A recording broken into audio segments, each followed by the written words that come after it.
Good morning and happy Monday, PDHP parents. My name is Carrie Ann Fitzgerald. I'm the Parent Community Outreach Coordinator for the Program for the Development of Human Potential. And this is Parents as a Resource. And we are starting to wrap up our See You Later Alligator for the parents of early childhood kids and the grown-ups of early childhood kids. So it's not just parents, anyone who's a caretaker, a caregiver for that age group. So today we're talking about family bonding. What a great topic. A lot of times when parents come to this particular workshop, they may be new to the school age child. So this is really like an eye-opener. And they get concerned. Can I get all of this in? A lot of times we are transitioning as parents as well. We're adapting to a new community of school, teacher, other parents, other commitments, extracurriculars. And sometimes this is a transition for parents as well, where perhaps they've moved to a new neighborhood, perhaps they are doing something different work-wise. Maybe they were home for a little while, maybe they're taking the time to go back to work. Obviously, we are all in this transition of what's remote, what's not. Who's working at a building, who's an essential worker, who's going back to the office, who's home. So everyone is in this state of flux. So here are some things that we can do. Thinking just about the key times, right? So when we talk about key times, we usually talk about the morning. We talk about after school. We talk about dinner time and bedtime. All right. And this is something that will occur throughout your child's life. So think about the things that you're doing. Think about how you can capitalize it. Can you do it better? Can you improve on it? A lot of times less is more. Ironically, people are always like, oh my goodness. But sometimes it takes a good solid 15 minutes of time dedicated to your child to just play, And I think we can all squeeze in a good 15 minutes, right?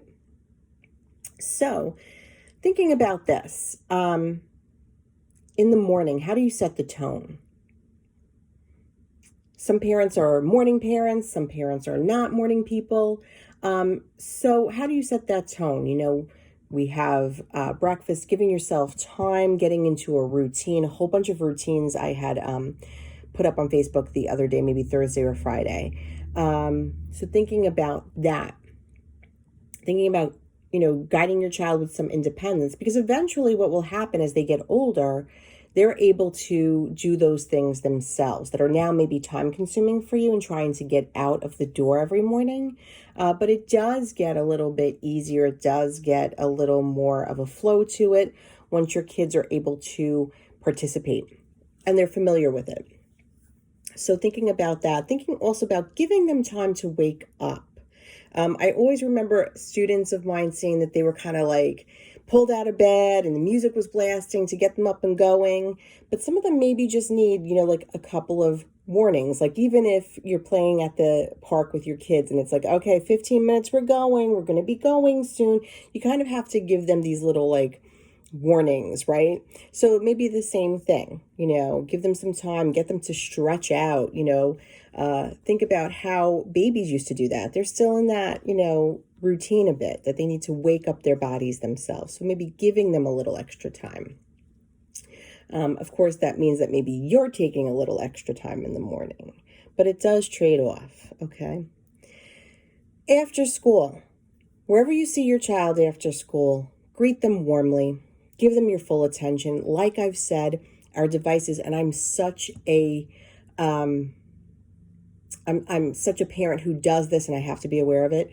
We can get very caught up on our devices, our cell phones, our smartphones, who's texting us, an email to answer, what's going on in the PTA social media, that kind of thing is going on. Our time is very likely to be contaminated because of these devices and because of the way that we're working. So definitely set a boundary so that you could show your child that you give them the full attention after school, that this is important, right? Let them speak without interrupting them. Listen with a smile. A lot of times parents usually, how you doing? What'd you do today? What did the teacher say? Where'd you go? What'd you do? Let them tell you. Let them tell you. Let them take ownership of that, okay?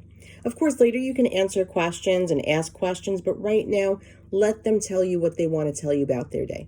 Ask them about their feelings. How are you? Were you happy when you shared the toy with Johnny at recess? Things like that.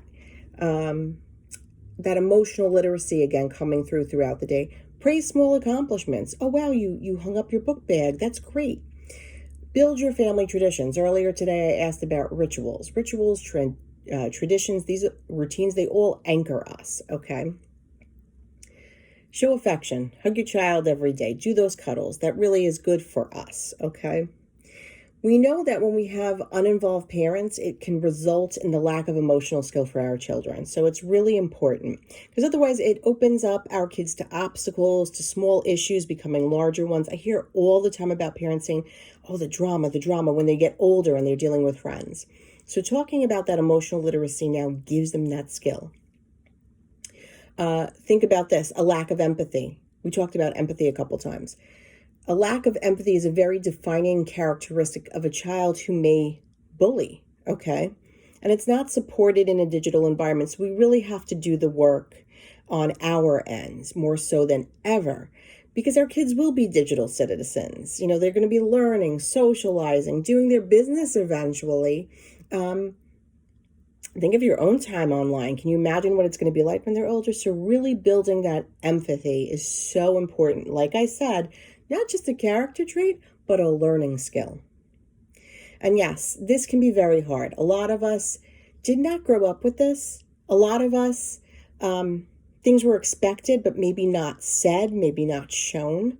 But we always, as parents, we want to build upon what we've learned in our lives, the way we've been parented, the great things that come out of our family, and we want to do more for ours. So it's the same thing. And think about this. We tend to speak more and more to our kids, but they also need the space to hear themselves out loud without us leaving to guide them or to curtail something or to soothe away things. So give them that space to work out problems with your guidance.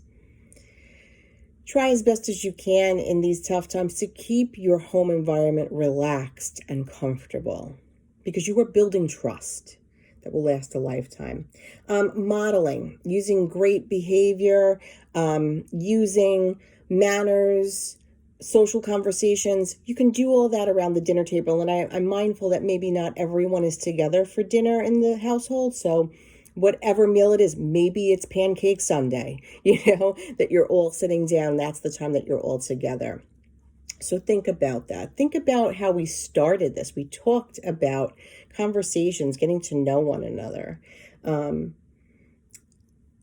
providing a interesting assortment of healthy foods. A lot of parents, either in this or our mindfulness piece, they talk about food prep. And a lot of them will say, I just have like some cut up carrots, because the kids will grab that and keep that on the dining table. So even when you're trying to offer them something new, perhaps, be mindful that it takes them like about 3 times before their taste buds adjust to something new. But have some of those healthy go-tos so that it just becomes easier, and it's not about forcing the healthy meal. It's more about, well, we have these healthy options and we're able to bond now. Have raw fruits and vegetables and healthy snacks on hand in between. We don't want to make all of that a conflict on an everyday basis every time that we're trying to get that bonding in. And think about the nighttime routine. Bedtime is a great time to build relationship with your kids. Think about minimizing screen time an hour before bedtime for all of us, okay? Read a favorite bedtime story, create a bedtime routine or tradition of your own. Think about how you would describe your current routine. Think about some of those pillow talk conversations. Is there a nightlight that you put on? Is there a scent that you put on? I know some of the apps, like Calm, for example, have these little nighttime rituals and stories for kids and adults. So maybe utilizing things like that. Think about it. When they were babies, we would hold them, we would rock them, we would put the lavender on. So tradition and routine is still very important throughout our child's life, even us as adults. It's helpful, it's beneficial. Even nighttime yoga, sometimes kids have that little burst of energy. So get some stretching in, get some yoga time, get that energy out. Maybe a small snack, bedtime snack, and just quieting the overall environment. With conversation, ask your child that one thing that they really like about him or herself, one thing that they did during the day that they're proud of, something that they look forward to tomorrow. Let your last words be, I love you. Okay? So, and all of that, think too about yourself. What's the ritual you go to?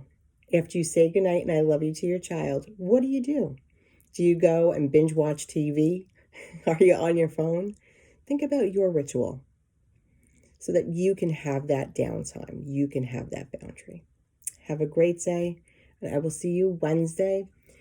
On Wednesday, we're going to talk a little bit about self-care. Take care.